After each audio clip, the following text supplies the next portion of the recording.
April 1969. Montgomery, Alabama. The heat from the stage lights and the yelling spectators had little to do with the tension that pervaded the Montgomery Coliseum. Only a year after the assassination of Martin Luther King Jr., this occurred in the Deep South. And the Sweet Inspirations, Elvis Presley's backing vocal group consisting of 4 black women, were ready to take the stage. Some of the 35,000 people in the crowd had come to witness the rock and roll king. There were others here to speak. It occurred halfway through Suspicious Minds. The band ceased performing when a voice from the shadows uttered a racist epithet so disgusting. The music stopped playing. The audience became quiet. At that point, Elvis Presley had to decide between doing the right thing and pursuing his career in the South. The events that followed would garner national attention. It permanently altered those 4 women's lives. Please subscribe to our channel to see how a single act of moral courage transformed not only a concert but the entire course of racial discourse in American culture. Up until now, this story has only been told in fragments. You must comprehend the America of 1969 in order to comprehend what transpired that evening in Montgomery. The Voting Rights Act of 1965 and the Civil Rights Act of 1964 were legislative successes for the civil rights movement.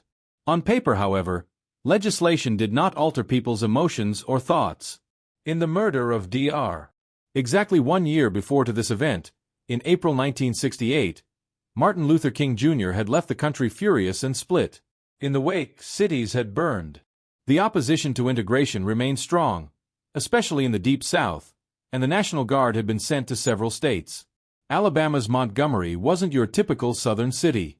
It was where the civil rights movement began, where Dr. King led the bus boycott that brought him national attention, and where Rosa Parks refused to give up her bus seat in 1955.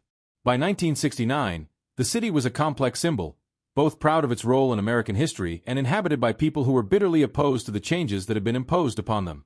When the tour of Elvis Presley revealed a Montgomery, along with well-known black performers in his act, it became into a hot spot for long-simmering tensions.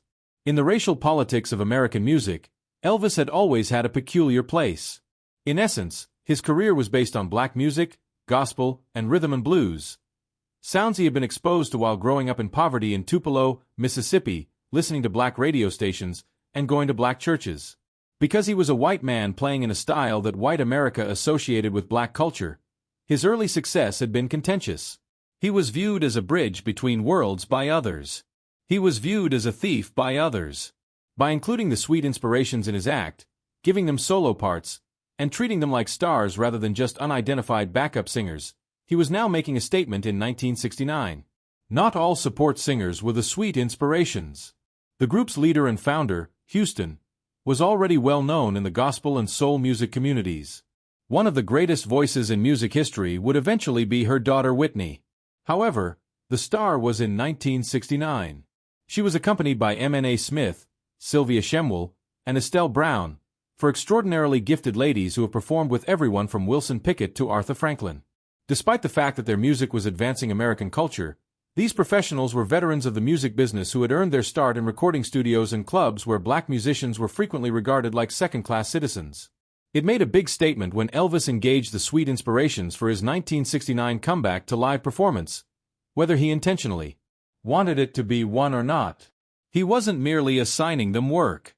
By putting them on stage in ornate matching dresses, providing them with microphones for harmonies that the entire arena could hear, and treating women with a level of respect that was far from ubiquitous in the entertainment industry of the time, he was giving them visibility. Elvis Presley's manager, Colonel Tom Parker, had actually cautioned against putting them in such a prominent position, stating that it might negatively impact ticket sales in some regions. Elvis had disregarded that counsel. The women themselves felt conflicted about going on tour in the South. They had grown up there, were aware of its beauty and ugliness, and knew that some audience members would find it provocative that they were performing alongside Elvis. Prior to the tour commencing, they discussed how to deal with possible occurrences, whether to react to hecklers, whether to ignore them, and what to do in the event that there was actual danger. The actors were aware of the tension that pervaded the evening before the performance even started. Some supporters were clearly uncomfortable as they came inside the Montgomery Coliseum. Tickets may have been purchased by older white spectators who were unaware that black ladies would be showcased so prominently. Younger audience members who appeared enthralled with the integrated performance and an ambience that exuded a level of excitement that went beyond that of a usual concert. Everyone in the production knew that this was a potentially explosive situation, which is why security had been stepped up for the Montgomery trip, not because of any particular threat. Elvis had been abnormally backstage, silent throughout the pre-show process. He appeared more serious than normal, less prone to his usual frenetic energy and fooling around, as band members later recounted. He mostly kept his thoughts to himself, whether he was anticipating difficulties or was just thinking about the importance of playing in Montgomery with an integrated band. The Sweet Inspirations, on the other hand, tried to approach this event like any other, while knowing it wasn't, by going through their customary vocal warm-ups and outfit checks. Perhaps misleadingly, the first half of the show went without a hitch. Elvis had the audience up and dancing with his energetic opening numbers. Sweet Ideas gave the band the strong vocal support that had made them such a desirable acquisition, and the band was tight and competent. To the music of Elvis. The audience's agitation was not yet audible or evident from the stage. As the show went on, Elvis appeared to calm down and get into the rhythm of his performance, absorbing the enthusiasm of the audience. It all seemed to be going well by the time they got to one of his recent singles, Suspicious Minds. A staple of Elvis Presley's performances during this time was Suspicious Minds. He gave a really passionate performance of a song on relationship mistrust and paranoia. An important part of the arrangement was played by the Sweet Inspirations. Their vocals intertwined with Elvis Presley's lead, giving the song a sense of urgency and vitality. About halfway through, they were constructing Race. That was altered by Montgomery. Elvis started talking more candidly about his debt to black music and black culture in interviews after the performance. He resisted the claim that he was the creator of rock and roll by using his position to suggest black musicians to reporters who were interviewing him, discuss structural injustices in the music business, and more. He didn't feel comfortable doing this. Elvis liked to make things lighthearted and was usually shy about serious subjects. However, he appeared to have a sense of duty to speak up that he had not previously experienced. After Montgomery, he grew closer to the lovely Inspirations. They were no longer only his workers. They developed into true pals with whom he confided and trusted. When Whitney, Houston's daughter, started acting, Elvis pushed Whitney to develop her ability of singing as a youngster, telling her that she could surpass her mother. Elvis started asking the women what they thought about matters other than music, how they felt about societal concerns, and how he tried to comprehend their experiences that were different from his own. He seems to have been more aware of his privilege and position as a result of publicly facing prejudice. However, the Montgomery stand also came with a weight.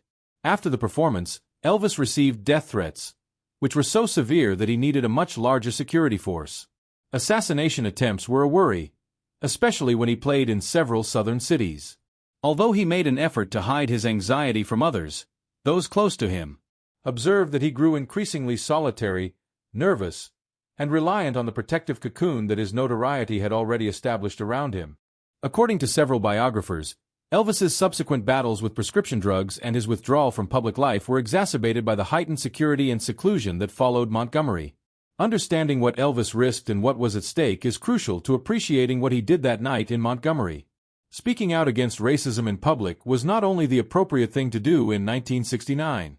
For a Southern white entertainer with a predominantly conservative and Southern fan base, it was a risky business. In this regard, Elvis was not naive. He was aware that preserving positive ties with the exact individuals he was opposing was essential to his status as the rock and roll king. He was aware that it would be difficult for Colonel Parker to schedule performances in some markets. It matters that he did it even though he knew that certain supporters would never forgive him. People throughout history have always acted morally when it was safe or convenient to do so. Even though it wasn't a wise strategic move, went against his management's advice, and might have jeopardized his career, Elvis did the right thing even though it cost him something. That's bravery of a different sort. It's also important to remember that, despite the fact that Elvis greatly profited from white privilege during his career, the complicated racial dynamics of his ascent to stardom are not erased by a single incident. The events of 1969 in America must also be taken into consideration when analyzing the Montgomery concert. This was the year of the Stonewall riots and Woodstock, a period of when youths were questioning every facet of the status quo. Elvis, however, was not a youthful radical. He was 34 years old, from a traditional Southern family, a veteran of the armed forces, and someone who normally deferred to authority. It meant something different for someone like them to make such a big statement than it would have for a younger, more overtly subversive character. It implied that, Even more than 50 years after the Montgomery concert, the moral consensus on civil rights was changing. The tale still has resonance today. In interviews and memoirs, the lovely inspirations, or at least the members who are still alive, discuss that night. They characterize it as a turning point in both their personal and professional lives. An event that had been uncommon in their life, one in which they felt genuinely appreciated and seen.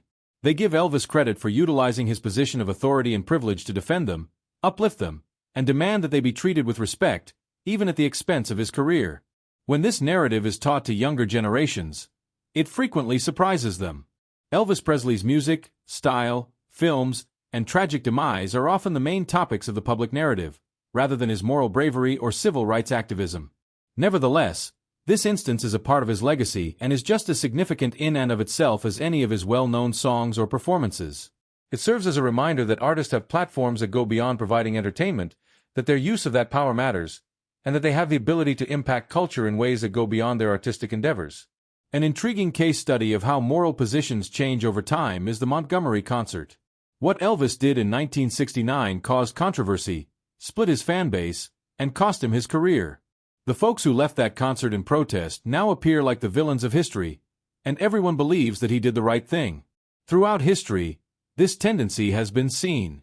When the moral arc bends far enough, actions that are dangerous and polarizing at the time become evidently right in hindsight. Whether we have the guts to do what will seem clearly correct in 50 years, even if it is controversial and expensive now, is the question for every generation. Unavoidably, the Montgomery event brings up more general issues regarding Elvis's connection to black culture and music. There are no easy answers to these complex concerns. Black musicians largely developed the musical style on which Elvis built his career, and he attained a degree of mainstream recognition and financial success that many of those early black musicians never attained. That is an unsettling reality that cannot be denied or justified. Elvis got rich and well known by performing music that black musicians had written but were unable to perform, thanks to his white privilege in a systemically discriminatory industry. However, it is also true that Elvis never claimed to be the creator of rock and roll, and he was always giving credit to those who influenced him because he truly loved and respected the music and the culture from which it sprang. He featured black acts, employed black musicians, and as Montgomery showed that he was prepared to jeopardize his career in order to protect them. People will continue to argue over whether this clears him of the accusation of cultural appropriation, and there is likely no universally acceptable response. We can only conclude that the matter is more nuanced than whether Elvis was a civil rights hero or a racist crook. As always, the truth is more complex and more difficult to distill into a straightforward story. Elvis was able to mature, take moral positions, and use his platform for purposes other than self-interest, as the Montgomery concert shows. It doesn't make him a saint or justify the luxury he enjoyed, but it does demonstrate that he was making an imperfect effort to improve himself, do better, be better, pay his debts, and be respected. That's not insignificant. It's not nothing, but it's also not everything.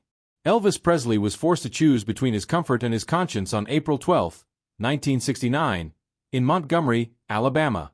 Between moral bravery and professional safety. Between speaking and silence. He decided on speech, boldness, and conscience. That night, he failed to save the world. Racism did not cease with him. Beyond those who were already predisposed to agree with him, he didn't even necessarily change many people's opinions in that area. Nevertheless, he accomplished something significant. He made a line.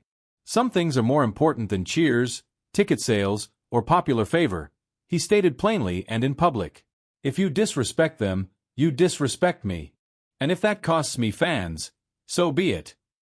This may seem like a small moment in the vast scheme of American history, but history is made up of small moments of individual choices made by individual people at pivotal moments. He stood with 4 black women who were being disrespected. And occasionally, the decision to give one person a voice and a platform can reverberate throughout time and contribute to a broader narrative about our identities and aspirations. One of those occasions is the Montgomery concert, a moment when rock and roll king Elvis Presley demonstrated his willingness to jeopardize his position for a cause greater than himself. That night, the 4 women behind him never forgot it. The supporters that remained and applauded never forgot it. The individuals that departed in rage also most likely never forgot it, albeit for different reasons. We're still discussing what transpired in that arena and attempting to decipher its significance half a century later. That's what moral courage is all about. It has an impact that extends beyond the present, causing rippling effects that no one could have anticipated. Throughout his life, Elvis Presley produced a great deal of music, but that evening in Montgomery, he made